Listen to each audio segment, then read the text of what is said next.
اللہ اکبر۔ بسم اللہ الرحمن الرحیم۔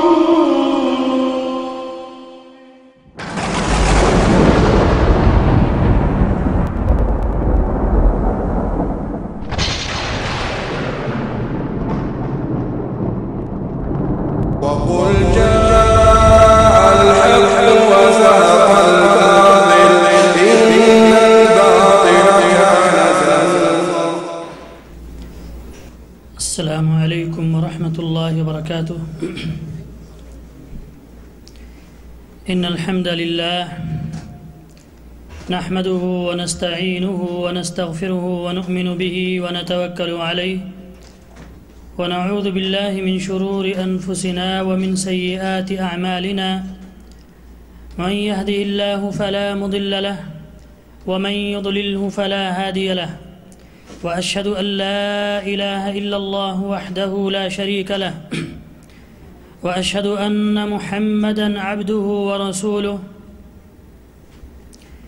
يا أيها الذين آمنوا اتقوا الله حق تقاته ولا تموتن إلا وأنتم مسلمون يا أيها الناس اتقوا ربكم الذي خلقكم من نفس واحدة وخلق منها زوجها وبث منهما رجالا كثيرا ونساء واتقوا الله الذي تساءلون به والأرحام إن الله كان عليكم رقيبا يا أيها الذين آمنوا اتقوا الله وقولوا قولا سديدا يصلح لكم أعمالكم ويغفر لكم ذنوبكم ومن يطع الله ورسوله فقد فاز فوزا عظيما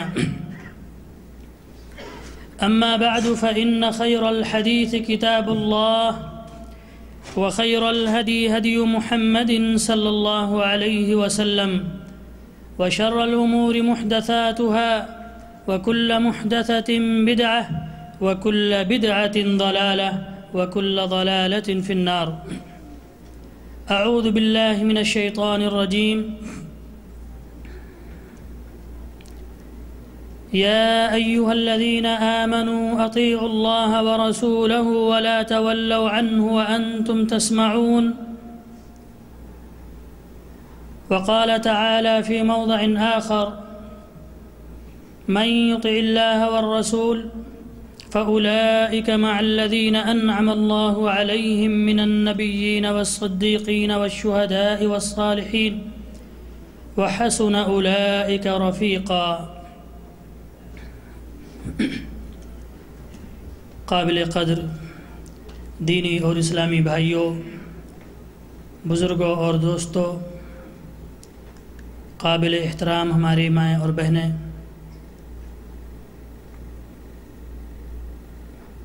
ہر قسم کی حمد و ثنا، عظمت و کبریائی، بڑائی اور بزرگی اس اللہ وحدہ لا شریک کے لیے لائق و زیبا ہے، جس نے ہمیں اس فانی دنیا میں پیدا فرمایا اور ہماری زندگی کے لیے تمام ضروریات کا بندوبست فرمایا۔ یہی نہیں بلکہ ہمیں اس کے مطابق، اس کی خوشنودی کے مطابق زندگی گزارنے کے لیے، اس کے مرضی کے مطابق اس کا محبوب بندہ بننے کے لیے ہمارے لیے ایک ایسی شخصیت کا انتخاب فرمایا جو شخصیت اس کے نزدیک بہت ہی محبوب اور پسندیدہ تھی۔ یہی نہیں بلکہ اسے اپنے برگزیدہ رسولوں کا امام بنایا اور اپنی رسالت دے کر کے ہماری طرف انسانیت کی طرف مبعوث فرمایا۔ بے شمار درود و سلام نازل ہوں آپ کی ذات مبارکہ مطہرہ پر، جنہوں نے اللہ کی شریعت کو اس کے بندوں تک کما حق وہ پہنچا دیا۔ اللہم صلی علی محمد وعلی آل محمد کما صلیت علی ابراہیم وعلی آل ابراہیم انک حمید مجید۔ اللہم بارک علی محمد وعلی آل محمد کما بارکت علی ابراہیم وعلی آل ابراہیم انک حمید مجید۔ محترم بھائیوں، جیسا کہ ہم تمام کو یہ پتہ ہے کہ آج کا یہ ماہانہ اجلاس مبرز اسلامی سینٹر کے زیر اہتمام منعقد ہو رہا ہے، جس کا عنوان ہے ماہ شعبان اور اسوہ حسنہ۔ موضوع بالکل واضح ہے کہ جس مہینے سے ہم گزر رہے ہیں یہ مہینہ شعبان کا مہینہ ہے، اور اس کے بعد ایک عظیم مہینہ ہمارے اوپر سایہ فگن ہونے والا ہے، جسے ہم رمضان المبارک کہتے ہیں۔ میرے بھائیوں،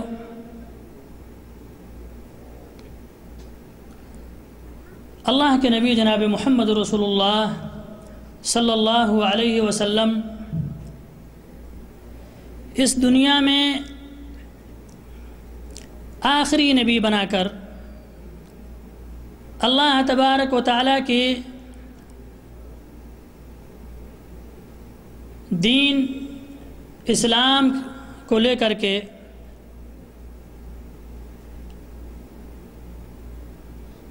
اس دنیا میں تشریف لائے۔ دین اسلام اللہ کے نبی جناب محمد رسول اللہ صلی اللہ علیہ وسلم نے تقریباً 23 سال میں مکمل فرمائی، اور ابتدائے وحی سے اور انتہائی وحی تک جو مدت ہے، اس مدت میں اللہ کے نبی صلی اللہ علیہ وسلم نے اس دین کو مکمل کر دیا، اور مکمل کر کے اس دنیا سے آپ چلے گئے۔ میرے بھائیوں، ہمارے لیے اب یہ واجب و ضروری ہے کہ نبی پاک صلی اللہ علیہ وسلم کے بعثت کے مقصد کو سمجھیں، اور اس کا مقصد کیا ہے کہ ہمیں آپ کی زندگی کو اپنا اسوہ اور نمونہ بنانا ہے، اس لیے کہ آپ صلی اللہ علیہ وسلم سے معتبر اور معزز اور محبوب شخصیت اللہ رب العالمین کے یہاں کوئی نہیں ہے، اور اللہ تبارک و تعالیٰ نے آپ کی محبت کو، آپ کی سنت کو، آپ کے اسوے کو وہ مقام و مرتبہ عطا فرمایا ہے کہ اگر ہم جو عمل کریں وہ عمل اگر آپ کے اسوہ کے مطابق نہیں ہے، آپ کے بتلائے ہوئے طریقے کے مطابق نہیں ہے، تو پھر وہ عمل قابل قبول نہیں ہوگا۔ اللہ تبارک و تعالیٰ نے آپ کو اسوہ بنا کر کے بھیجا ہے، نمونہ بنا کر کے بھیجا ہے کہ ہمیں ایک اچھا انسان بننا ہے، ایک اچھا مسلمان بننا ہے، تو ہمیں آپ کی زندگی کو دیکھنا ہے، آپ کے اخلاق کو دیکھنا ہے، آپ کے کردار کو دیکھنا ہے، آپ کے معاملات کو دیکھنا ہے، آپ کی دینداری کو دیکھنا ہے، آپ کے تقوی کو دیکھنا ہے۔ اگر ہم نے آپ کی زندگی یا آپ کو اپنی زندگی سے نکال کر کے اور ہم اگر زندگی گزارنے کی کوشش کریں تو پھر وہ زندگی اللہ کو محبوب نہیں ہوگی۔ اللہ کے یہاں وہ آپ کی زندگی، آپ کے اعمال قابل قبول نہیں ہوں گے۔ اسی لیے اللہ تبارک و تعالیٰ نے ارشاد فرمایا لَقَدْ كَانَ لَكُمْ فِي رَسُولِ اللَّهِ أُسْوَةٌ حَسَنَةٌ، أُسْوَةٌ حَسَنَةٌ یعنی اچھا نمونہ، بہترین اسوہ، فی رسول اللہ، فی رسول اللہ، اللہ کے رسول میں وہ چیز پائی جاتی ہے۔ اچھا آئیڈیل دیکھنا ہے، اچھا نمونہ دیکھنا ہے، اچھا ہیرو دیکھنا ہے تو کس کو دیکھنا ہے؟ رسول اللہ، اللہ کے رسول، اس کے علاوہ اور کہیں نہیں۔ ہمیں ادھر ادھر جانے کی ضرورت نہیں ہے، اپنے زندگی کو اچھا بنانا ہے، خوبصورت بنانا ہے تو نبی پاک صلی اللہ علیہ وسلم سے اچھا اور خوبصورت کسی کی زندگی نہیں ہے۔ تو نمونہ اور ماڈل اور آئیڈیل اگر ہمیں دیکھنا ہے تو اللہ کے نبی صلی اللہ علیہ وسلم کی زندگی کو دیکھنا ہے۔ اور اللہ رب العالمین نے اسی لیے فرما دیا کہ تمہارے لیے بہترین نمونہ رسول اللہ صلی اللہ علیہ وسلم کی زندگی ہے۔ کن کے لیے ہے یہ؟ تم میں سے کن کے لیے ہے؟ ان لوگوں کے لیے ہے جو اللہ اور یوم آخرت کی امید رکھتے ہیں۔ اسی لیے اللہ تبارک و تعالیٰ نے قرآن پاک میں جگہ جگہ فرمایا ہے اے لوگو اللہ اور اس کے رسول کی اطاعت کرو، اے لوگو اللہ اور اس کے رسول کی اطاعت کرو۔ یعنی ہمیں جو رہنمائی ہماری فرمائی گئی ہے، ہمیں جس بات کی ہدایت دی گئی ہے اور حکم دیا گیا ہے کہ ہمیں کس ڈگر پہ چلنا ہے، کامیابی کہاں ملے گی، تو اللہ تبارک و تعالیٰ نے فرما دیا ہے۔ وہ کیا ہے؟ اے لوگو اللہ اور اس کے رسول کی اطاعت کرو۔ اللہ تعالیٰ فرماتا ہے یا ایھا الذین آمنوا اطیعوا اللہ ورسولہ ولا تولوا عنہ وانتم تسمعون۔ مومنوں کو خطاب ہے کہ اے مومنوں اللہ اور اس کے رسول کی اطاعت کرو، ولا تولوا عنہ اور ان کی اطاعت سے روگرداری نہ کرو، پیچھے نہ ہٹو، انکار نہ کرو، اس حال میں کہ تمہیں بتایا جائے، تمہیں سنایا جاتا ہے، بتایا جاتا ہے، جانتے ہوئے اور رسول کی، اللہ اور اس کے رسول کی اطاعت سے منہ نہ پھیرو۔ وَلَا تَكُونُوا كَالَّذِينَ قَالُوا سَمِعْنَا وَهُمْ لَا يَسْمَعُونَ۔ ان لوگوں کی طرح نہ ہو جاؤ جو لوگ کہتے ہیں کہ ہم نے سن لیا حالانکہ انہوں نے سنا نہیں۔ بہت سارے مسئلہ ہے، کہا جاتا ہے یہ عمل کرو، ارے ہمیں معلوم ہے تب کرو، لیکن ایسے لوگوں کی مثال اللہ تبارک و تعالیٰ نے کیا فرمائی ہے؟ ان شر الدواب عند اللہ الصم البکم الذین لا یعقلون۔ سب سے بدترین مخلوق جو نہ بول سکتے ہیں، نہ سن سکتے ہیں، اور جو نہ سمجھتے ہیں۔ تو میرے بھائیوں کہنے کا مقصد یہ ہے کہ اللہ تبارک و تعالیٰ نے ہمیں رسول اللہ صلی اللہ علیہ وسلم کا پابند بنایا ہے، اپنا اور اپنے رسول کا پابند۔ اور ہم سب جانتے ہیں کہ ہم نے اگر کسی کی غلامی قبول کی ہے، اپنی پسند سے، اپنی چاہت سے ہم نے جو گواہی دی ہے، اشہد ان لا الہ الا اللہ و اشہد ان محمد رسول اللہ، اللہ اور اس کے رسول کی گواہی دی ہے کہ اب ہم عبادت صرف اللہ کی کریں گے اور اطاعت رسول اللہ کی ہوگی، معبود اللہ کو مانیں گے اور اپنا امام، اپنا پیشوا، اپنا نبی اللہ کے رسول کو۔ تو یہ بڑی اہم بات ہے کہ اللہ تبارک و تعالیٰ نے جس بات کو بالکل واضح طور پہ فرما دیا ہے اور اس سے ہم پیچھے ہو جائیں تو معلوم کیا ہوا کہ اسوہ حسنہ آپ کو کہاں ملے گی؟ اللہ کے نبی جناب محمد رسول اللہ صلی اللہ علیہ وسلم کی زندگی ہمارے لیے بہترین نمونہ ہے۔ اور آپ دیکھیے کہ جن لوگوں نے اللہ کے نبی صلی اللہ علیہ وسلم کو بہترین نمونہ مانا اور اس پر عمل کیا تو ان کو اللہ تبارک و تعالیٰ نے کس مقام پر پہنچایا، کتنی ترقی ان کو عطا فرمائی۔ اور اس کی زندہ اور جاوید مثال صحابہ کرام رضوان اللہ علیہم اجمعین کی زندگی کے سنہرے واقعات، ان کی زندگی دیکھیں کہ تھے تو دنیا دار تو نہیں تھے، دنیا ان کے پاس تو نہیں تھی، لیکن ان کی اس سچائی نے، ان کے محبت نے، ان کے تقوی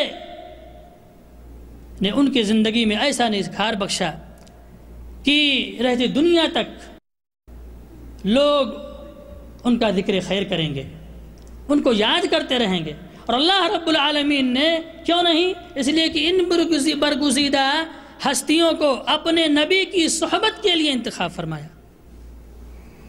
کتنے خوش نصیب تھے وہ لوگ، اور ان لوگوں نے اللہ کی بات مانی، رسول اللہ صلی اللہ علیہ وسلم کی غلامی قبول کی اور سچائی کے ساتھ، صدق دلی کے ساتھ۔ ان کے ایمان میں شک نہیں تھا، ان کے ایمان کی گواہی، ان کے تقوی کی گواہی، ان کے الہیت کی گواہی اللہ تبارک و تعالیٰ نے ساتویں آسمان سے اپنے کتاب میں محفوظ فرما دیا ہے۔ رہتی دنیا تک مسلمان ان کی تقوی کو، ان کے طہارت کو، ان کے ایمان کو پڑھیں گے۔ کیوں؟ کیا تھا ان کے اندر؟ وہ لوگ اسوہ رسول کے پابند تھے، وہ لوگ اپنے نبی صلی اللہ علیہ وسلم کے ہر سنت کو، ہر اسوے کو فالو کرتے تھے، اس پر عمل پیرا تھے، سچائی کے ساتھ، دیانتداری کے ساتھ عمل کرتے تھے۔ اور صرف عمل ہی نہیں کرتے تھے بلکہ اس کے لیے وہ تڑپتے تھے، عمل کرنے کے لیے خوشی محسوس ہوتی تھی ان کو۔ ہمارے لیے طرح نہیں کہ ہمیں اگر فجر کی نماز کے لیے اٹھنا پڑے تو نہ چاہتے ہوئے، کراہت کے ساتھ۔ وہ ایسے نہیں تھے، وہ تو کہتے تھے ارحنا یا بلال، تڑپتے تھے کہ اللہ کے نبی صلی اللہ علیہ وسلم کے بتائے ہوئے طریقے پر ہم عمل کریں۔ آپ دیکھیے کہ حضرت ثوبان رضی اللہ تعالی عنہ اللہ کے نبی صلی اللہ علیہ وسلم کے دربار میں آتے ہیں، آنکھوں سے آنسو جاری ہے۔ نبی پاک صلی اللہ علیہ وسلم پوچھتے ہیں کہ بھئی کیا ماجرا ہے، تم رو کیوں رہے ہو؟ فرمایا نہ مجھے کوئی تکلیف ہے، نہ میں مریض ہوں، لیکن اے اللہ کے نبی ایک بات میرے دل میں یہ آتی ہے کہ میں جب آپ کے پاس رہتا ہوں بڑا قرار اور بڑا سکون ملتا ہے، اور جیسے آپ کی دوری ہوتی ہے بے چین ہو جاتا ہوں۔ میں سوچتا ہوں کہ یہاں تو پھر میں آپ کے مجلس میں بیٹھ جاتا ہوں، کبھی خیال آیا فوراً آپ کے دربار میں حاضر ہو جاتا ہوں، آپ کو دیکھ کر کے سکون حاصل کر لیتا ہوں، دل کو ٹھنڈک مل جاتی ہے۔ لیکن جب آخرت کی سوچتا ہوں کہ آپ کس مقام پہ رہیں گے، فلاں درجے میں رہیں گے، اور میں ایک ادنا سا غلام کہاں پہ رہوں گا، وہاں معیت کیسے ہوگی، وہاں کیسے ساتھ ہوگا، یہاں پہ تو ساتھی ہوں اور وہاں کیسے ساتھ ملے گا؟ یہ سوال ہو، یہ جواب دیا تو اللہ تبارک و تعالی آیت کریمہ نازل فرماتا ہے۔ وہ کون سی آیت کریمہ ہے؟ من یطع اللہ والرسول من یطع اللہ والرسول فاولئک مع الذین انعم اللہ علیہم من النبیین والصدیقین والشہداء والصالحین وحسن اولئک رفیقا۔ فرمایا جو اللہ اور اس کے رسول کی اطاعت و فرما برداری کرتے ہیں وہ لوگ کن کے ساتھ رہیں گے؟ من النبیین، انبیاء کے ساتھ رہیں گے۔ اللہ اکبر، یعنی کتنی اچھی بات اللہ رب العالمین نے جواب دیا، یعنی ان کے لیے صرف نہیں، سارے لوگوں کے لیے۔ جو اللہ اور اس کے رسول کی اطاعت کرے گا، اللہ اور اس کے رسول سے محبت کرے گا، اطاعت و فرما برداری کرے گا، تو اس کو اپنے محبوب کا ساتھ ملے گا۔ فَأُولَئِكَ مَعَ الَّذِينَ أَنْعَمَ اللَّهُ عَلَيْهِمْ۔ کیا فرمایا؟ کن کی اطاعت؟ اللہ اور اس کے رسول کی اطاعت۔ یہ نہیں فرمایا کہ ٹھیک ہے محبت کرتے ہو، ہم سے محبت ہے، آنسو سے آنکھوں سے آنسو جاری ہیں، چلو کوئی بات نہیں ہے، تمہاری محبت سچی ہے۔ نہیں، فرمایا صرف یہ کافی نہیں ہے، عمل۔ من یطع اللہ والرسول، جو بھی، تم ہی نہیں، جو بھی چاہے اپنے نبی کی معیت چاہے، اپنے نبی کی رفاقت جنت میں چاہتا ہے، اس کو کیا کرنا ہے؟ اس کی بتائے ہوئے طریقے پر عمل کرنا ہے، اطاعت کرنی ہے، فرما برداری کرنی ہے، بات ماننی ہے۔ تو فرمایا فَأُولَئِكَ مَعَ الَّذِينَ أَنْعَمَ اللَّهُ عَلَيْهِمْ مِنَ النَّبِيِّينَ وَالصِّدِّيقِينَ وَالشُّهَدَاءِ وَالصَّالِحِينَ وَحَسُنَ أُولَئِكَ رَفِيقًا۔ ارے ان کی معیت مل جائے، ان کی صحبت نصیب ہو جائے تو وَحَسُنَ أُولَئِكَ رَفِيقًا، کتنی بہترین صحبت ہے یہ۔ میرے بھائیوں، یہ صحابہ کرام رضوان اللہ علیہم اجمعین ہیں۔ حضرت ابو بکر صدیق رضی اللہ تعالی عنہ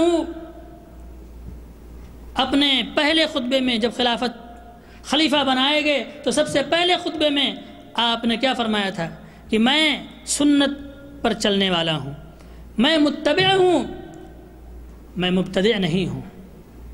ہمیں اپنی طرف سے ایجاد نہیں کرنا ہے بلکہ سنت پہ عمل کرنا ہے، اپنے نبی کے اسوے پر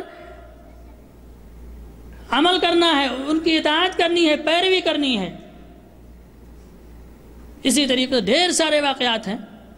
خود حضرت عبداللہ ابن مسعود رضی اللہ تعالی عنہ کے بارے میں سنن دارمی میں بہت ہی معروف واقعہ ہے کہ کوفہ کی مسجد میں جب آپ کو پتہ چلا، کسی نے خبر دی کہ مغرب کے بعد وہاں پہ مجلس ہوتی ہے، اور اس مجلس میں ایک آدمی بیٹھ کر کے کہتا ہے کہ اللہ اکبر کہو، تو سب لوگ اللہ اکبر کہتے ہیں۔ پھر کہتا ہے سبحان اللہ کہو، اتنی مرتبہ تو سب سبحان اللہ کہتے ہیں۔ تو حضرت عبداللہ ابن مسعود رضی اللہ تعالیٰ عنہ نے کہا کہ جب یہ مجلس ہو تب تمہیں مجھے باخبر کرنا، مجھے بتانا۔ چنانچہ وہ شخص گیا اور دیکھا جب مجلس لگی اور جب وہ لوگ ذکر و اذکار میں مشغول ہو گئے تو وہ دوڑتے ہوئے ان کے پاس آیا، کہا چلو مجلس لگی ہوئی ہے ابھی۔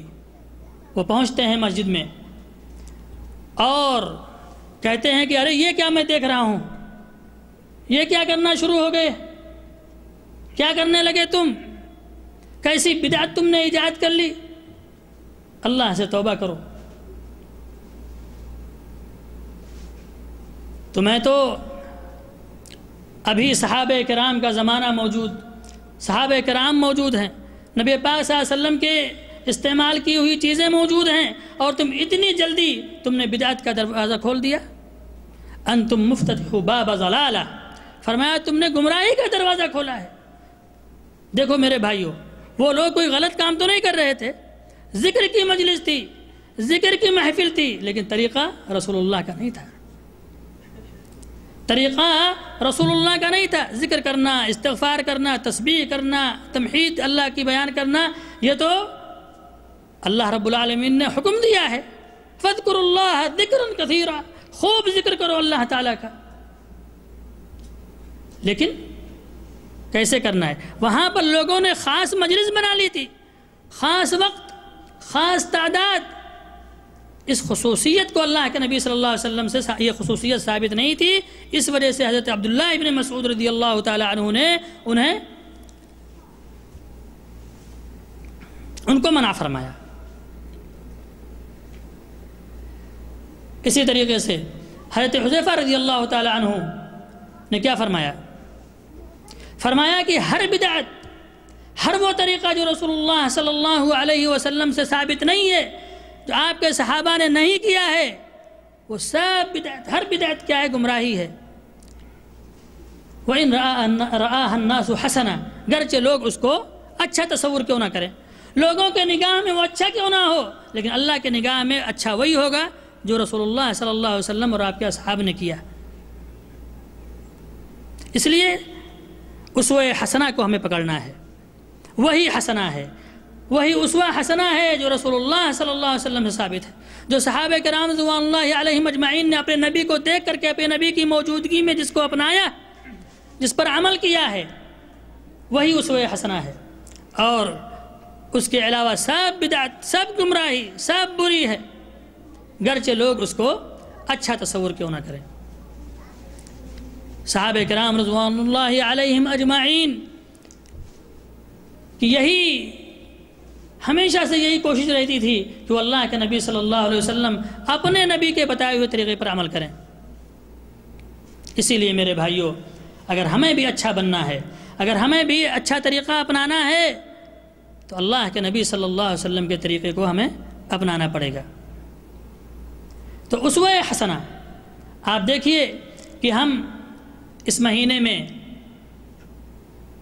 ماہ شعبان میں ہمارے اعمال کیا ہیں، ہم کیا کرتے ہیں، اور اسوہ حسنہ کیا ہے، صحابہ کرام کا عمل کیا ہے، جن کی زندگی ہمارے لیے اسوہ حسنہ ہے ان کا عمل کیا ہے۔ رسول اللہ صلی اللہ علیہ وسلم نے کے دور میں، آپ کی زندگی میں یہ مہینہ آیا تھا کہ نہیں آیا تھا؟ ضرور آیا ہوگا کہ نہیں آیا ہوگا؟ کہ اس وقت ماہ شعبان نہیں پایا جاتا تھا، پایا جاتا تھا۔ میرے بھائیوں، اب ہماری ذمہ داری یہ بنتی ہے کہ ہم اس کی تحقیق کریں، معلومات کریں کہ اللہ کہ نبی صلی اللہ علیہ وسلم نے اس مہینے میں کون سے اعمال آپ نے کیے ہیں، آپ سے کون سا عمل ثابت ہے۔ تو جو عمل آپ سے ثابت ہے ہمیں اس کو کرنا ہے، اس کے کرنے کی کوشش کرنی ہے، اور جو عمل آپ سے ثابت نہیں ہے، کتنا بھی اچھا کیوں نہ لگے، لوگ اس کو کتنا اچھا خوبصورت بنا کر کے پیش کیوں نہ کریں، ہمیں اس کے اوپر عمل نہیں کرنا ہے۔ جب آپ مطالعہ کریں گے اللہ کے نبی صلی اللہ علیہ وسلم اور اسوہ حسنہ کو پڑھیں گے، تب آپ کو پتہ چلے گا کہ نبی پاک صلی اللہ علیہ وسلم اس مہینے میں روزے کا اہتمام کرتے تھے۔ زیادہ تر آپ اس مہینے میں روزے کا اہتمام کرتے تھے، اور اس سلسلے میں متعدد روایات۔ ام سلمہ رضی اللہ تعالی عنہ فرماتی ہیں کہ اللہ کے نبی صلی اللہ علیہ وسلم سال میں کسی مہینے میں سب سے زیادہ اگر روزہ رکھتے تھے تو وہ شعبان کا مہینہ تھا، یہاں تک کہ آپ رمضان سے ملا دیتے تھے۔ اسی طریقے سے حضرت عائشہ رضی اللہ تعالیٰ عنہ فرماتی ہیں کہ اللہ کے نبی صلی اللہ علیہ وسلم کے نزدیک سب سے محبوب مہینہ کوئی ہوتا ہے جس میں آپ سب سے زیادہ روزہ رکھتے تھے تو وہ شعبان کا مہینہ تھا، یہاں تک کہ رمضان سے آپ ملا دیتے تھے۔ تو معلوم کیا ہوا کہ ہمیں اس مہینے میں زیادہ سے زیادہ روزہ رکھنا چاہیے۔ اگر ہمیں اللہ تعالیٰ توفیق دے تو ہم روزے کی پابندی کریں اس مہینے میں، یہ اسوہ حسنہ ہے، اس میں ہمیں ثواب ملے گا۔ چنانچہ آپ سے پوچھا گیا کہ اس مہینے میں آپ روزہ کثرت سے کیوں رکھتے ہیں، اس کی بھی حکمت اللہ کے نبی صلی اللہ علیہ وسلم نے بیان فرمائی۔ فرمایا ذالک شہر، یہ وہ مہینہ ہے جس سے لوگ غافل ہیں، جو رمضان اور رجب کے درمیان ہے۔ اس مہینے میں اللہ تبارک و تعالی اعمال کو اٹھاتا ہے، اللہ تعالیٰ کی طرف اعمال پیش کیے جاتے ہیں، اٹھائے جاتے ہیں۔ تو میں پسند کرتا ہوں کہ میرے اعمال اللہ کے درمیان پیش ہوں، اللہ کی طرف اٹھائے جائیں، میرے اعمال اٹھایا جائے، میرا عمل اٹھایا جائے، اس حال میں کہ میں روزے سے رہوں۔ کیوں؟ اس لیے کہ اللہ رب العالمین کو روزہ بہت پسند ہے، روزہ بڑی اچھی عبادت ہے۔ روزے کی آپ نے بارہا فضیلتیں سنی ہوں گی، تو ایسے وقت میں میرے اعمال اٹھائے جائیں کہ میں روزے سے ہوں۔ تو اللہ کے نبی جناب محمد رسول اللہ صلی اللہ علیہ وسلم اس مہینے میں زیادہ روزہ رکھتے تھے، روزے کا اہتمام کرتے تھے۔ ہمیں بھی چاہیے کہ ہم بھی روزے کا اہتمام کریں۔ حضرت انس بن مالک رضی اللہ تعالیٰ عنہ فرماتے ہیں کہ جب شعبان کا مہینہ آتا تو ہم سب کی عادت یہ تھی کہ ہم سب لوگ نیکیوں کی طرف ٹوٹ پڑتے تھے، تیاری کرنے، صدقہ و خیرات زیادہ سے زیادہ، قرآن کی تلاوت، نفل نمازیں اور روزوں کی فضیلت، زیادہ سے زیادہ روزے رکھنے، نفلی روزے رکھنا شروع کر دیتے تھے۔ کیوں؟ اس لیے کہ جو بعد میں آنے والا مہینہ ہے اس کی تیاری کرنے کے لیے، اس کے لیے تیار ہونے کے لیے۔ لیکن افسوس در افسوس، آج اسوہ حسنہ کا جب نام لیا جائے، اللہ اور اس کے رسول کا جب نام لیا جاتا ہے تو لوگ چڑھنے لگتے ہیں۔ یعنی ایمان کہاں گئی؟ لوگوں کا تقوی کہاں گیا؟ لوگوں کی اللہ اور اس کے رسول سے محبت کہاں گئی؟ جب قرآن اور حدیث کی بات آتی ہے، سنت پر جمے رہنے کی بات آتی ہے، ڈٹے رہنے کی بات آتی ہے کہ اگر سنت سے رسول صلی اللہ علیہ وسلم سے ثابت ہے تب تو کریں گے، نہیں تو اس کو کتنا بھی خوبصورت پیش کرو ہمیں ماننا نہیں ہے۔ کیوں نہیں ماننا ہے؟ اس لیے اللہ تبارک و تعالیٰ نے کیا فرمایا؟ اولئک الذین ضل سعیہم فی الحیاۃ الدنیا وہم یحسبون انہم یحسنون صنعا۔ یعنی کتنے ایسے لوگ ہیں جن کے اعمال اکارت ہو گئے، ان کی کوششیں ہیں جو انہوں نے اعمال کیے تھے دنیا میں سب اکارت ہو گئے۔ کیوں کیا تھا انہوں نے؟ اس لیے کیا تھا کہ یہ بہت اچھے اعمال ہیں۔ وَهُمْ يَحْسَبُونَ أَنَّهُمْ يُحْسِنُونَ صُنْعًا، وہ یہ تصور کرتے تھے کہ ہم یہ جو عمل کر رہے ہیں یہ اللہ کے نزدیک بہت ہی اچھا ہے، بہت ہی نیک ہے، بہت ہی بہترین ہے۔ لیکن اللہ نے کیا فرمایا؟ کہ یہ ان کے سارے اعمال اکارت ہو گئے۔ اور اللہ رب العالمین نے اسی لیے قرآن پاک میں جگہ جگہ فرمایا تھا کہ کامیابی کب ہوگی؟ جب اللہ اور اس کے رسول کی اطاعت۔ اس لیے بہت سارے بھائی یہ دلیل دیتے ہیں کہ یہ تو اچھی چیز ہے، گرچہ اللہ کے نبی صلی اللہ علیہ وسلم نے نہیں کیا، صحابہ کرام نے نہیں کیا، لیکن ٹھیک ہے، اس میں کوئی حرج تو نہیں ہے، بہت اچھی چیز ہے۔ آپ جانتے ہیں شیطان نے کیا وعدہ کیا ہے؟ شیطان کا وعدہ ہی یہی ہے کہ ہم اس کو اچھا پیش کریں گے، اچھا بنا کے پیش کریں گے۔ اور یہ بہت بڑی مصیبت ہے میرے بھائیوں کہ اگر کوئی شخص ایسا عمل کرے جو وہ یہ تصور کرے کہ یہ میں بہت اچھا کر رہا ہوں، یہ تو اصل دین ہے، اس میں اللہ رب العالمین اس سے بہت میں محبوب ہو جاؤں گا اس کو کرنے سے، تو یہ بہت بڑی مصیبت ہے۔ وہ بڑی مصیبت نہیں ہے کہ انسان یہ جانے کہ جو اس سے عمل ہوا ہے وہ اس کو گناہ جانے۔ ایک چور چوری کرتا ہے، وہ جانتا ہے کہ چوری غلط ہے۔ ایک سود کھانے والا، اس کو پتا ہے کہ میں سود کھا رہا ہوں، جانتا ہے کہ میں غلط کام کر رہا ہوں۔ ایک بے نمازی نماز نہیں پڑھتا ہے، اس کو پتا ہے کہ میں غلط کر رہا ہوں۔ ہو سکتا ہے کبھی وہ اللہ تعالیٰ کا خوف اس کے دل میں بیٹھے اور وہ توبہ کر لے، لیکن ایک شخص جو عمل کرتا ہے وہ یہ سمجھتا ہے کہ یہ عمل بہت اچھا ہے، یہ عمل اصل دین ہے، یہ عمل اصل عشق رسول ہے، محبت رسول ہے۔ یہ بڑی مصیبت ہے۔ اسی لیے سفیان ثوری رحمۃ اللہ علیہ فرماتے ہیں کہ ان البدعۃ احب الی ابلیس من المعصیہ، کہ بدعت جو ہے ابلیس کے نزدیک گناہوں سے زیادہ محبوب ہے۔ کیوں؟ اس لیے کہ گناہ سے انسان توبہ کر سکتا ہے، توبہ کی توفیق ہو سکتی ہے، لیکن جس کو وہ اچھا سمجھتا ہے، دین سمجھ کر کے کرتا ہے، وہ تو کہتا ہے تو بدعت حسنہ، یہ تو اچھی چیز ہے، اس پر ہمیں ثواب ملے گا، تو پھر اس سے کیسے توبہ کرے گا وہ؟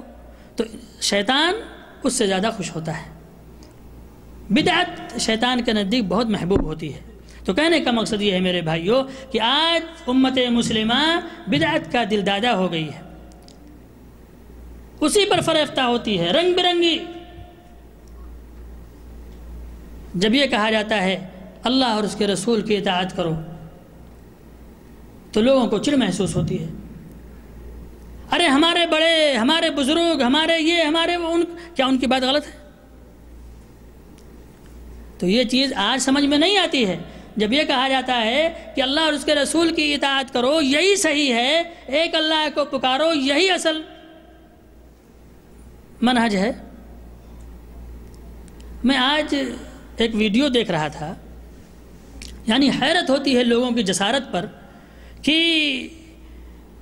آپ لوگ جانتے ہیں مدنی ٹی وی چینل اور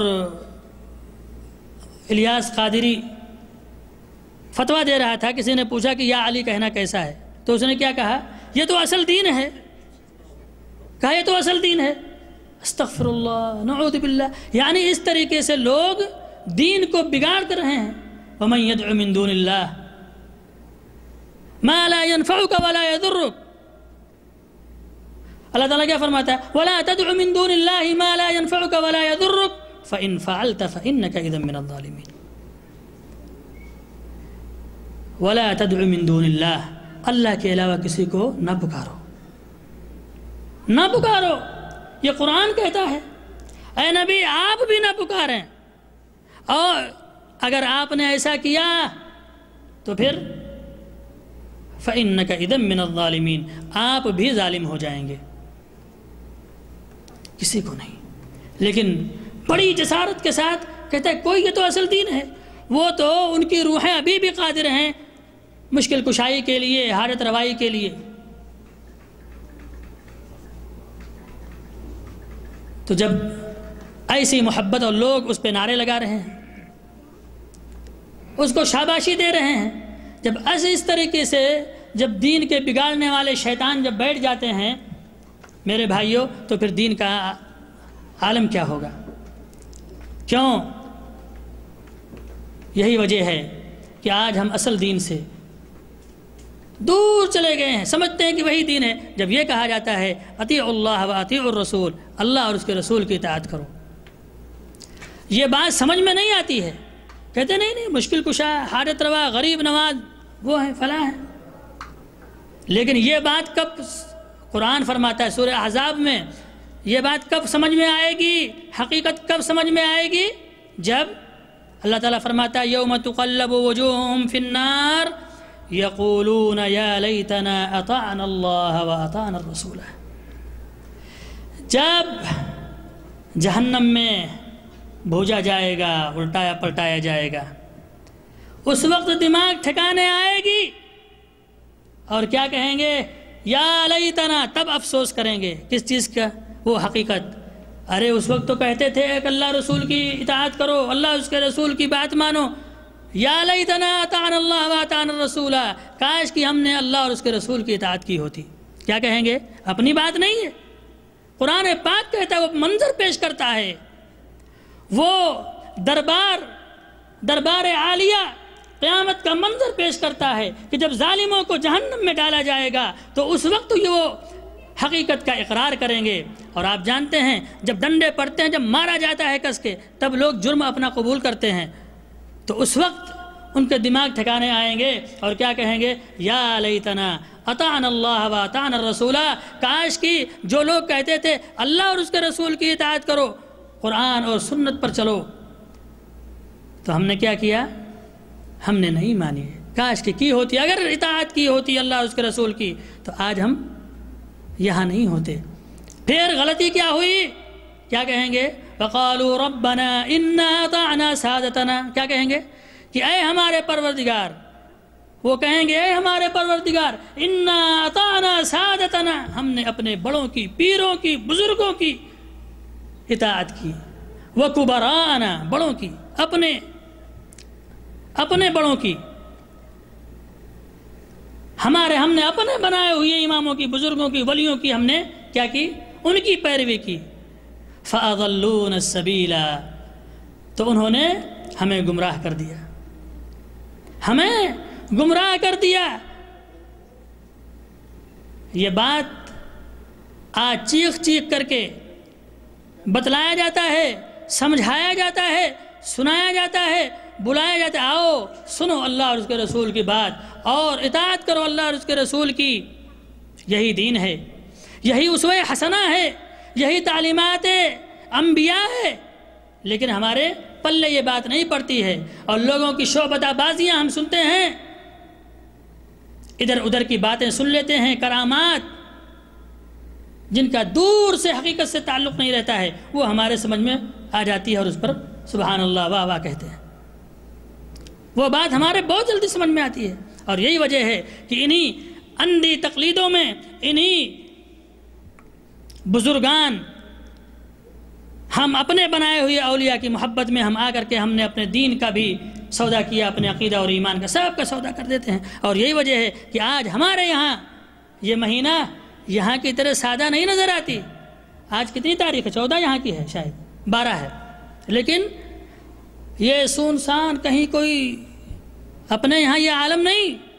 اپنے یہاں جیسے ہی 15ویں شعبان قریب ہوگی، قبرستان میں سجاوٹ، مسجدوں میں قمقمے، اور گلیوں میں ہر طرف جھنڈیاں اور لائٹیں، روشنیوں سے پورا جگمگانے لگتا ہے۔ یہاں کی طرح نہیں۔ اب وہاں کا تصور کرو، اب وہاں چلو، ادھر دیکھو، وہاں کے شعبان کا نظارہ کرو۔ یہاں کے شعبان میں تو کچھ نہیں ہے، یہ تو بالکل سوکھا سوکھا ہے۔ یہاں پہ جو کچھ ہے اسوہ حسنہ ہے، اسوہ رسول۔ اگر ہم روزہ نہیں رکھ سکتے تو بدعت بھی نہیں کرتے، بدعت بھی نہیں، لیکن ہمارے یہاں تو اسوہ حسنہ، روزہ رکھنا تو درکنار، آگے بڑھ کر کے دین کو بدلنے کی سازش کی گئی۔ اور ہمارے یہاں ایک 15ویں شعبان کو ہم لوگ سنتے ہیں شب برات، بڑے ہی آب و تاب کے ساتھ منایا جاتا ہے۔ اب وہاں اس کا تصور کرو، وہ دین اور سادگی اپنے نبی جناب محمد رسول اللہ صلی اللہ علیہ وسلم اور صحابہ کرام والا دین، وہ شعبان، ہمارے یہاں والا شعبان، اور اللہ کے نبی صلی اللہ علیہ وسلم کا شعبان جو حضرت عائشہ رضی اللہ تعالیٰ عنہ فرماتی ہیں، ام سلمہ رضی اللہ تعالیٰ عنہ نے ذکر کیا ہے، وہ شعبان اور ہمارے یہاں کا شعبان فرق آتا ہے کہ نہیں؟ فرق ہے، بہت فرق ہے۔ مدینے کی گلیاں سونی ہیں، لیکن ہمارے یہاں کی مسجد نبوی تاریخ ہے، لیکن ہمارے یہاں پوری رات جگمگاہٹ۔ کس نے کیا؟ کیوں کیا؟ اب یہ سوال پیدا ہوتا ہے۔ ہم نے جیسے سنا ویسے کیا، اور سن کر کے جب پوچھا جاتا ہے کہ بھئی یہ کیوں کرتے ہو، میں نے اپنے فلاں سے سنا ہے، تو سن کر کے ہم سنی ہیں، ہم نے سنت پر عمل نہیں کیا۔ اگر سنت پر عمل کیے ہوتے تو پھر ہم اللہ کے نبی صلی اللہ علیہ وسلم کے اسوہ کو دیکھتے، اسوہ حسنہ پر عمل کرتے، روزہ رکھتے، صرف اسی دن نہیں، صرف 15 شعبان کو نہیں، بلکہ شروع سے جتنا اللہ تعالیٰ ہمیں توفیق دیتا اتنا روزہ رکھتے۔ ایک دن خاص بنانا یہ مسئلہ ہو گیا۔ تو شب برات یہ ہمارے یہاں بہت معروف ہے۔ میں جہاں تک اپنے بچپن سے اور اس عمر سے میں صرف یہ جانتا تھا کہ زیادہ روشنیاں میں نے دیکھا اور حلوے بس. لیکن جو لوگ ان کے بیچ میں رہتے ہیں ان کو زیادہ پتہ ہوگا کہ اس دن کیا کیا کیا جاتا ہے، کون کون سے اعمال ہوتے ہیں، کہاں کہاں جاتے ہیں، قبرستان میں فنا فنا. بہت زیادہ ہمیں اس کے بارے میں معلومات نہیں ہے، جو کچھ پڑھا کتابوں سے پڑھا ہے. لیکن حلوہ تو جانتا ہوں پکا ہے. حلوہ، مٹھائیاں، حلوہ یہ پکا ہے، بناتے ہیں کہ نہیں بناتے ہیں. اسی طریقے سے لائٹیں، یہ بھی دیکھنے میں آتا ہے. میرے بھائیو، شب برات یہ کیا ہے؟ اسلامی نام بہت سے سنے ہیں آپ نے، اور اس کا تذکرہ حدیثوں میں جو اللہ کے نبی صلی اللہ علیہ وسلم نے جو کیا ہے، سنتیں سب موجود ہیں باپ کے ساتھ، اور احادیث میں کتاب الصلاۃ، کتاب الزکاۃ، کتاب یہ سب موجود ہے. لیکن یہ شب برات، اب اس کو یا برات کہیں یا برات کہیں. برات وہ ہے جو ہمارے ہاں شادیوں میں دولہا لے کر کے چلتے ہیں، وہ برات. اور براعت اگر کہیں تو وہ تو بیزارگی ہو جاتی ہے. بھئی دو معنی ہوں گے، یا تو براعت ہے تو براعت کے معنی بیزارگی، جیسے براعت من اللہ و رسولہ، سورہ توبہ میں اللہ رب العالمین نے ارشاد فرمایا. تو یا تو بیزارگی والی رات یا دولہے والی رات، برات جو ڈھول باجا تاشے والی. تو جو ہمارے یہاں منایا جاتا ہے، حقیقت اس کی کچھ بھی ہو، لیکن جو ہمارے یہاں جس طرح منایا جاتا ہے اس کا تصور جب دیکھا جاتا ہے تو معلوم یہ ہوتا ہے کہ یہ وہی جشن کے معنی میں. اور برات جو دولہا لے کر کے جاتا ہے ڈھول باجے واجے کے ساتھ، وہ برات. اس لیے کہ وہی چیزیں اکثر پائی جاتی ہیں کہ نہیں پائی جاتی ہیں. سلطان بھائی دیکھتے ہیں نا، وہی چیزیں ہوتی ہیں اکثر. تو آئیے، شب تو فارسی لفظ ہے، بہرحال لیلہ اس کا عربی لفظ ہے. تو کہنے کا مقصد یہ ہے کہ ہمارے یہاں ابھی 1 مہینہ پہلے رجب تھا، اور یہاں اس پروگرام میں تو رجب کے متعلق تو نہیں ہوا تھا، لیکن اس سے پہلے رجب کے کنڈوں پہ ہوا تھا، بحث ہوئی تھی. تو رجب کے کنڈے جس طریقے سے دوسرے لوگوں کے حوالے سے ہمارے بیچارے سنی بھائیوں میں، سنائے سنی بھائیوں میں عام ہو گئے رجب کے کنڈے، حالانکہ وہ لوگ دوسرے لوگ مناتے ہیں.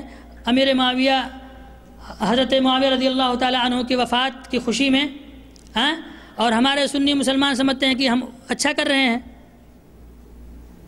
تو کہنے کا مقصد یہ ہے کہ یہ بھی کہیں کوئی سازش تو نہیں ہے. اگر کچھ نہیں تو شیطان کی تو سازش ہی ہے، کہ اس لیے کہ جو نبی صلی اللہ علیہ وسلم کا اسوہ نہ ہو اور ہم اس کو اسوہ سمجھ کر کے کریں، نیک اعمال سمجھ کر کے کریں. میرے بھائیوں، جتنی بھی حدیثیں اس کی فضیلت میں بیان کی جاتی ہیں، اس رات کی خصوصیت سے بیان کی جاتی ہیں، وہ ساری حدیث جو ہیں وہ ضعیف ہیں، سوائے ایک روایت کے جس کو امام علامہ البانی رحمۃ اللہ علیہ نے حسن کہا ہے. لیکن اس میں صحیح حدیث جو ہے اور اس حدیث کو جب ملائیں تو کوئی خصوصیت نہیں پائی جاتی ہے. پھر کیوں؟ اس لیے کہ اکثر اس رات کی فضیلت میں یہ بیان کیا جاتا ہے کہ اس میں اتنی رکعتیں نماز اور اتنے یہ، اور اللہ تعالیٰ اس دن سب کو بخشتا ہے اور روزی کا فیصلہ کرتا ہے، یہ کرتا ہے، دنیا بھر کی چیزیں. جو فضیلت اس میں بیان کی جاتی ہیں وہی فضیلت آپ جب دیکھیں صحیح حدیث بالکل ہے، بالکل صحیح حدیث. اللہ تبارک و تعالی، حدیث ہے، ینزل ربنا سبحانہ و تعالی، ہمارا رب سبحانہ و تعالی نازل ہوتا ہے اپنے عرش سے کہاں؟ سمائے دنیا پر. کب؟ جب رات کا تہائی حصہ گزر جاتا ہے. کب؟ روزانہ، ہر رات. کس لیے؟ کس لیے اللہ تعالی نازل ہوتا ہے؟ اس میں حدیث میں تذکرہ ہے، فیونادی، اور وہ ندا دیتا ہے، کون ہے جو مجھے پکارے میں اس کے پکار کو سنوں، کون ہے مغفرت طلب کرنے والا، حل من مستغفر فاغفر لہ، کون ہے مجھ سے مغفرت طلب کرنے والا جس کو میں معاف کر دوں؟ آتا ہے، یہ صحیح روایت ہے،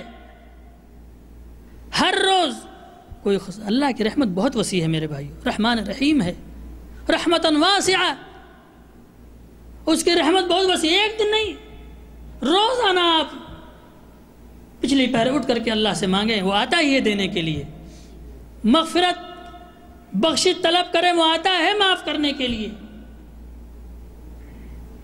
ہر رات، ایک رات نہیں، تو پھر خصوصیت کوئی نہیں ہوگی، جب ہر رات وہ آتا ہے صحیح حدیث سے تو پھر خصوصیت کہاں رہی؟ وہی کام جو کام بتلایا جاتا ہے۔ کچھ لوگ یہ کہتے ہیں کہ اس کی بڑی برکت ہے اور یہ لیلۃ القدر ہے، اس میں قرآن کا نزول ہوا ہے، حالانکہ قرآن پاک خود اس کی تفسیر کرتا ہے، جس میں ہے کہ انا انزلناہ فی لیلۃ مبارکۃ انا کنا منذرین، جو اس سے شب برات کی دلیل پکڑتے ہیں کہ یہ بہت مبارک بابرکت رات ہے، تو اس سے مراد وہ رات نہیں ہے، بلکہ پہلے تو مہینے کی تعین ہوتی ہے، مہینہ کون سا ہے؟ شعبان۔ اللہ نے فرمایا قرآن کب نازل کیا ہے؟ شہر رمضان الذی انزل فیہ القرآن، رمضان میں قرآن نازل ہوئی ہے، تو معلوم کیا لیلۃ مبارکہ سے مراد رمضان میں کوئی رات ہوگی، رمضان میں کوئی رات ہوگی، نہ کہ شعبان میں وہ رات ہوگی۔ تو یہ ہے، اس طریقے سے جتنی بھی حدیثیں کہنے کا مقصد یہ ہے، مختصر یہ کہ جتنی بھی حدیثیں اس کی فضیلتوں میں بیان کی جاتی ہیں وہ سب کے سب یا تو من گھڑت ہیں یا ضعیف ہیں۔ صحیح میرے بھائیوں، آسان طریقہ ہمارے نبی صلی اللہ علیہ وسلم کا طریقہ ہے، آپ کو کرنا ہے خوب، آپ صرف ایک ہی دن نہیں، آپ پہلے شعبان، دوسرے شعبان، چوتھے شعبان، 10ویں شعبان روزہ رکھو، اللہ رب العالمین کی ڈھیر ساری رحمتیں حاصل کرو۔ اسی طریقے سے بہت سے کہتے ہیں کہ یہ لوگ حلوے پہ تنقید کرتے ہیں، بھئی اس میں کیا چیز نجس ہے؟ شکر ہے، پانی ہے، گھی ہے، یہ سب تو سب پاک ہے۔ ہمیں نہیں کہتے ہیں کہ حلوہ کھانا، حلوہ فی نفسی حلوہ حرام ہے، نہیں، اس کی تعیین اور جس من گھڑت چیز کے لیے اس کو ثابت کیا جاتا ہے اس کو کھانے کے لیے، وہ چیز خراب، وہ غلط ہے، حلوہ غلط نہیں ہے۔ اس کی دلیل کیا کہتے ہیں کہ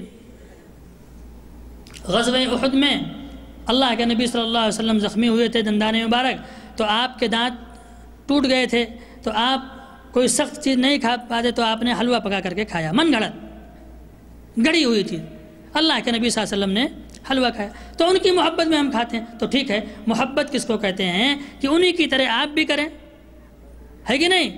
آپ کو بھی اگر کھانے کا شوق ہے تو آپ کے بتائے ہوئے من گھڑت روایت کے مطابق، آپ کے دلیل کے مطابق، تو آپ بھی اپنے وہ دانت توڑیں جو اللہ کے نبی صلی اللہ علیہ وسلم کے جو دانت شہید ہوئے تھے، ٹوٹے تھے، وہ بھی آپ بھی توڑ کر کے تب کھائیں، تبھی تو محبوب اور محبت کا حبیب کا وہ ہوگا، مطابقت پائی جائے گی۔ اور آپ ویسے بھی دیکھیں کہ یہ واقعہ کیسے من گھڑت کہ اللہ کے نبی صلی اللہ علیہ وسلم کے دانت کب ٹوٹے؟ غزوہ احد میں۔ غزوہ احد کس مہینے میں؟ شوال میں۔ اور ہم حلوہ کب کھاتے ہیں؟ اب یہ نہ تم سمجھ لینا کہ میں بھی کھاتا ہوں، ہم کہنے کا مطلب کہ یعنی ہمارے یہاں کے لوگ کھاتے ہیں، حلوہ کھاتے ہیں، لیکن یہ نہیں کہ اسی دن کھاتے ہیں، حلوہ کھاتے ہیں، ایسا مسئلہ نہیں ہے کہ ہم حلوہ ہی نہیں کھاتے ہیں، حلوہ کھاتے ہیں، مٹھائیاں کھاتے ہیں۔ اب گرچہ اب شوگر ہے تو اب احتیاط کرتے ہیں تھوڑا سا، فتوا دے دے کہ ہم لوگوں نے حرام کر دیا، دوسرے دن بھی نہیں بناتے۔ تو اسی طریقے سے ایک دلیل اور دیتے ہیں کہ اویس قرنی کے بارے میں یہ آتا ہے کہ جب ان کو پتہ چلا کہ اللہ کے نبی صلی اللہ علیہ وسلم کے دندان مبارک شہید ہوئے تو انہوں نے محبت میں اپنے سارے دانت توڑ لیے، اور سارے دانت توڑ کر کے پھر اب نرم چیز کیسے کھائیں؟ پھر حلوہ پکا کر کے کھایا۔ آپ سوچو کہ حلوہ نرم رہتا ہے ہمارے یہاں، اتنے ٹائٹ رہتے ہیں کہ جلدی دانت والے نہیں پھوڑ پاتے ہیں، اتنا چاشنی ٹائٹ بناتے ہیں، تو کہنے کا مقصد یہ ٹھیک ہے اگر کھائیں، اگر آپ کے بتائے ہوئے دلیل کے مطابق، اس دلیل کے مطابق جس سے کہ آپ کہتے ہیں کہ اس محبت میں ہم بھی کھاتے ہیں، تو انہیں کی طرح آپ بھی محبت کرو. یہ نہیں کہ کھانے میں محبت ہو اور پھر انہوں نے کیا کیا ہے، دانت توڑا ہے، آپ بھی توڑیں. کسی نے توڑا دانت؟ دیکھیے جب شیطان کے چکر میں جب پھنستے ہیں تو بالکل پھنستے چلے جاتے ہیں. ہمارے یہاں بدعت اتنے ایجاد ہوئے اور اس پر اتنی سختی سے عمل اس کو نہیں چھوڑیں گے. جتنے بھی ماننے والے ہیں کوئی ایسا نہیں ہوگا کہ جس کے گھر میں حلوہ نہ پکے، چاہے نماز نہ پڑھے، ہے کہ نہیں؟ نماز جو اللہ رب العالمین نے فرض کیا ہے، اللہ کے نبی صلی اللہ علیہ وسلم کی آخری وصیت ہے، اس کو چاہے پڑھیں نہ پڑھیں. لیکن اگر حلوہ نہیں پکا ہے تو پھر پریشانی ہو جائے گی. زبردستی اس کے لیے حجت کرتے ہیں، لیکن نماز کے لیے حجت نہیں کریں گے. تمہارا لڑکا نماز کیوں نہیں پڑھتا ہے، تم نماز کیوں نہیں پڑھتے ہو، جس پہ کسی کا اختلاف ہے کسی کا اختلاف؟ کسی کا اختلاف نہیں. تو کہنے کا مقصد یہ ہے میرے بھائیوں کہ اس طریقے سے اور آتش بازیاں، یہ قمقمیں، یہ لائٹیں، یہ سب اللہ کے نبی صلی اللہ علیہ وسلم کی سنت نہیں ہے. اس کو جس نے بھی ایجاد کیا ہے، چاہے برمکی نے یا کسی نے بھی، اس کا تعلق مجوسیوں سے ضرور رہا ہوگا، یا جو بھی کرتا ہے اس کا تعلق مجوسیوں سے ضرور رہتا ہے. کیوں؟ اس لیے کہ وہ بھی ان کا دیوتا ہے، آگ کا دیوتا ہے. اور اسی طریقے سے یہ لائٹ والا تہوار ہمارے ہندوؤں میں پایا جاتا ہے. دیوالی، دیا روشن کرتے ہیں، اپنے لگاتے ہیں. تو کہنے کا مقصد یہ ہے کہ یہ ساری چیزیں غیر شرعی ہیں. یہ اسوہ حسنہ نہیں ہے. اسوہ حسنہ بہت آسان ہے. یہ ہم لوگوں کی دنیا داری کے چکر میں پھنس کر کے پھر اتنا پیسہ کہاں سے لاؤ. اب ہر آدمی سوچتا ہے کہ ہمارا حلوہ اچھا سے اچھا رہے، ہماری مسجد کی لائٹنگ سب سے بہترین ہو، تو اس میں اور نہیں رہتا ہے تو انتظام کر کے اس میں اپنے انا کے لیے، اپنے ناک بچانے کے لیے کیا کرتا ہے، لوگوں سے قرضہ بھی لیتا ہے. اسراف تبذیر، جو کہ اللہ رب العالمین نے ایسے لوگوں کو شیطانوں کا بھائی قرار دیا ہے. ان المبذرین کانوا اخوان الشیاطین. اسراف و تبذیر کرنے والے کیا ہیں؟ شیطانوں کے بھائی ہیں. تو میرے بھائیوں، ہمیں اگر ہم دین پر عمل کریں گے، اللہ اور اس کے رسول کی اطاعت کریں گے، تو ہمارے لیے بڑی آسانی ہے. دین بہت آسان ہے. دین میں یہ سب نہیں ہے کہ زبردستی آپ کو گھی کا ہی حلوہ پکانا ہے. نہیں، آپ اپنے حساب سے جتنا روزہ رکھنا چاہیں اس مہینے میں روزہ رکھیں. یہ بھی نہیں کہ آپ اتنا دن روزہ ہی رکھیں. اللہ کے نبی صلی اللہ علیہ وسلم نے اپنا اسوہ پیش کیا، لیکن اپنے صحابہ کرام پر فرض نہیں کیا. فرض جو ہے صرف رمضان المبارک کا روزہ ہے، رمضان کے مہینے کا روزہ، یہ فرض ہے. یہ آپ کو اگر اسوہ دیکھنا ہے اور اجر چاہیے، اس میں کوئی حرج نہیں، تو آپ روزہ رکھیں. لیکن اس میں حرج یقیناً ہے جو اسوہ حسنہ نہیں ہے، جو اللہ کے نبی صلی اللہ علیہ وسلم سے ثابت نہیں ہے. وہ کتنا بھی اس کو خوبصورت پیش کرو، وہ خوبصورت نہیں ہو سکتا ہے. بدعت ہے، وہ حسنہ نہیں ہو سکتا. کیوں؟ آپ لوگ سنتے ہیں نا، کلو بدعہ، ہر خطبے میں سنتے ہیں کلو بدعت ضلالہ، ہر بدعت گمراہی ہے. اور جب کل کہتے ہیں تو آپ لوگ یہاں پہ تو کم سے کم سمجھتے ہو کہ تمام بدعت. تو جب ہر بدعت گمراہی ہے تو گمراہی، اچھی گمراہی اور بری گمراہی ہوتی ہے، اس کی کوالٹی نہیں ہو سکتی. جس طریقے سے گندگی جو ہوتی ہے، گندگی میں کوئی کوالٹی نہیں ہو، گندہ ہوتا ہے. یہ نہیں کہ یہ اچھا گندہ ہے، یہ خراب گندہ ہے. گندہ تو گندہ ہی ہے، وہ خراب ہی ہے. تو بدعت کو جب کہہ دیا اللہ کے نبی صلی اللہ علیہ وسلم نے کیا فرمایا؟ کل بدعت ضلالہ، ہر بدعت گمراہی ہے. تو پھر اب اس کو اس کے ساتھ حسنہ نہیں لگ سکتی. بہت سے لوگ کیا دلیل پکڑتے ہیں؟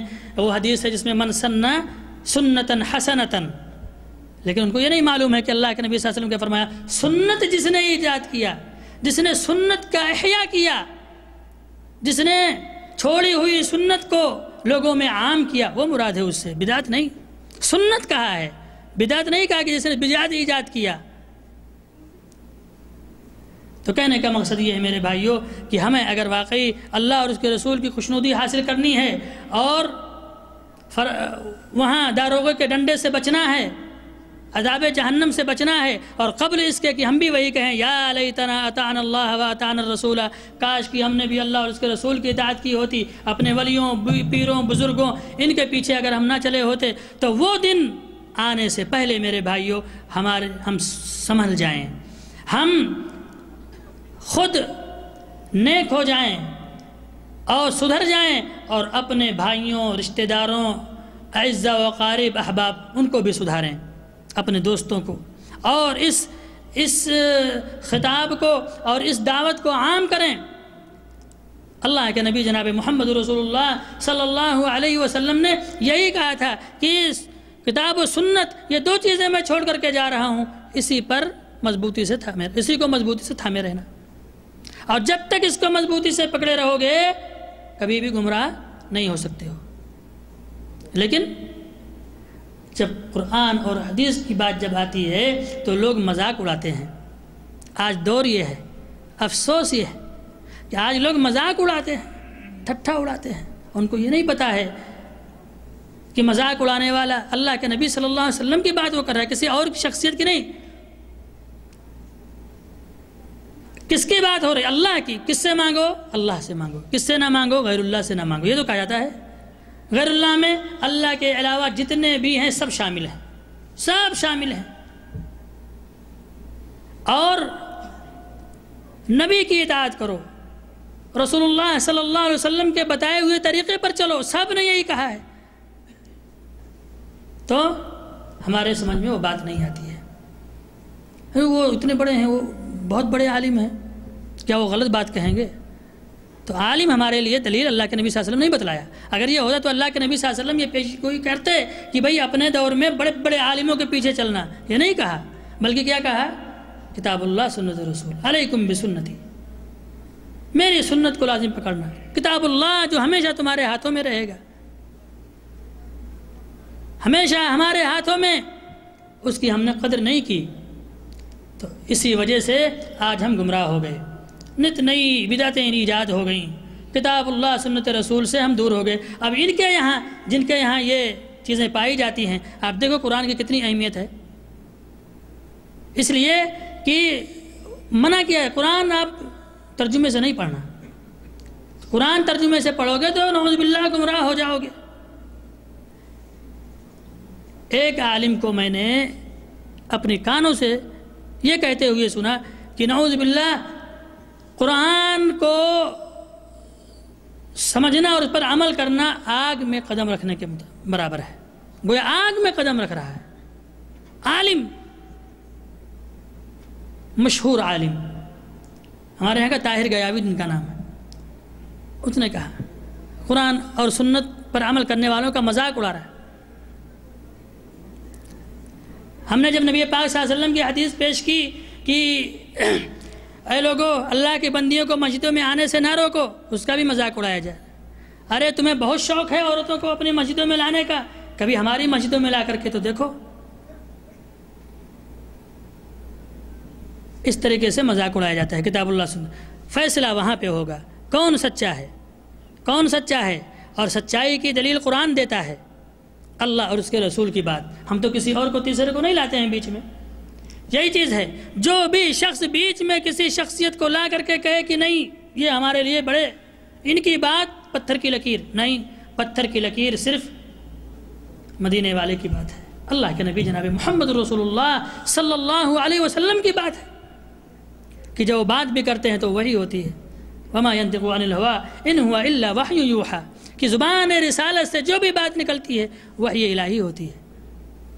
تو میرے بھائیوں بڑے خوش نصیب ہیں کہ ہمیں اللہ نے توفیق دی ہے کہ ہم تیسری اور کسی شخصیت کو نہیں مانتے ہیں، اور ہماری دلیل کیا ہے کہ ہم نے تیسری شخصیت کا کلمہ نہیں پڑھا ہے، ہم سے تیسری شخصیت کے بارے میں سوال نہیں ہوگا۔ تو میرے بھائیوں ہم نے جس شخصیت کا کلمہ پڑھا ہے ہمیں اسی کے اسوے پر عمل کرنا ہے، اسی کا اسوہ حسنہ ہے، اسی کا عمل دین اسلام ہے، اسی کا بتایا ہوا طریقہ اچھا طریقہ ہے، بہترین طریقہ ہے، اور اس کے علاوہ کسی کا بھی طریقہ آپ کتنا بھی اچھا پیش کیوں نہ کریں، وہ طریقہ ہدایت والا طریقہ نہیں ہے، بلکہ سب گمراہی کے راستے پر لے جانے والے طریقے ہیں، سب گمراہی۔ دین ایک ہے، رسول ایک، کتاب اللہ کی ایک، ہمارا معبود ایک، اور ہمارا منہج بھی ایک ہے، ہمارا منہج و مسلک بھی ایک ہے، سارے مسلمانوں کا منہج ایک ہے، گرچہ ان کو پتہ نہیں ہے۔ اس لیے پتہ کرو، تحقیق کرو کہ وہ ایک کہاں ہے، ہم نے کیوں ایک کو چھوڑ کر کے کئی طریقے بنا لیے۔ تو ایک کو پکڑو میرے بھائیوں، ایک رسی کو پکڑو اور ساری رسیوں میں نہ پھنسو۔ اللہ تبارک و تعالی ہم تمام کو صحیح سمجھ کے توفیق عطا فرما۔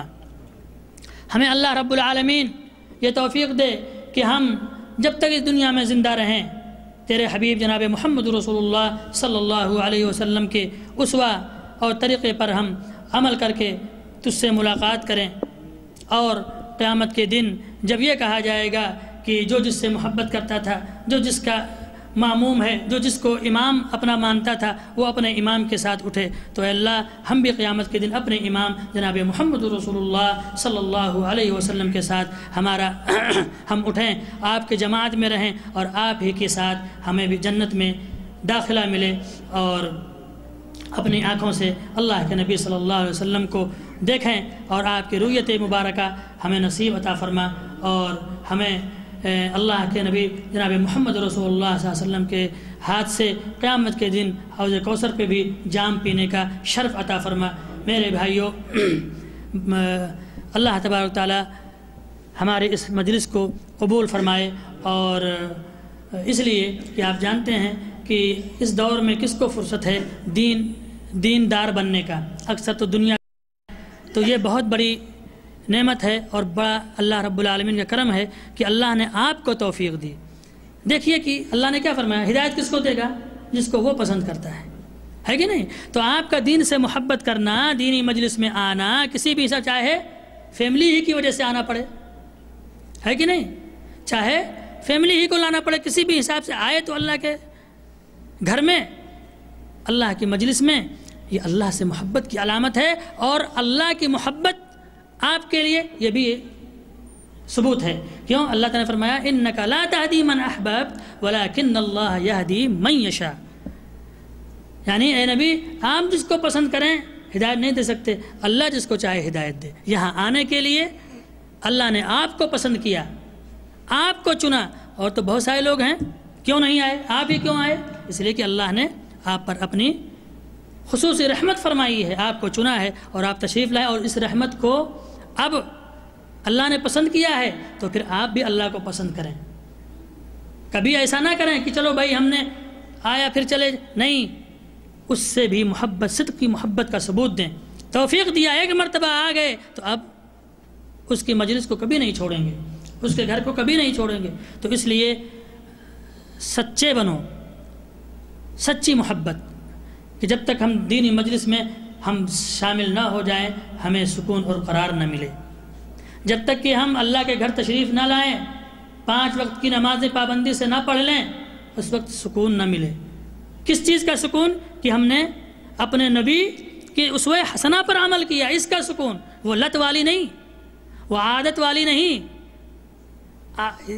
عبادت اور عادت میں فرق ہے، سمجھ رہے ہیں؟ عبادت اور عادت میں، عبادت ہم کیوں عادت سمجھ کر کے نہ کریں، فریضہ اللہ کا، رسول اللہ صلی اللہ علیہ وسلم کا فرمان اور آپ کا اسوہ حسنہ سمجھ کر کے یہ ہمیں خوشی ہو کہ ہم نے اپنے رب کی اطاعت کی ہے، ہم نے اپنے رب کی فرما برداری کی ہے۔ یہ نہیں کہ اگر ہم نماز نہ پڑھے تو ہمیں نیند نہ آئے، ہمیں سکون نہ ملے، بھاری بھاری محسوس ہو، یعنی ہم نے عادت بنا لیا۔ ایک آدمی جو ورزش کرتا ہے برابر، اگر ایک دن ورزش نہ کرے تو اس کو جس طرح سے محسوس ہوتا ہے وہ نہیں، وہ تصور سے نہیں۔ اس لیے عادت اور عبادت میں فرق ہے۔ تو اس لیے اللہ تبارک و تعالیٰ سے اب یہ دعا کریں کہ ہماری اس محبت کو برقرار رکھے، اور ہم آپ کا شکریہ ادا کرتے ہیں کہ آپ ہمارے اس پروگرام میں تشریف لائے۔ اللہ تعالیٰ ہماری حاضری کو قبول فرما۔ وآخر دعوانا ان الحمدللہ رب العالمین، وصلی اللہ وسلم علی نبینا محمد وعلی آلہ وصحبہ اجمعین۔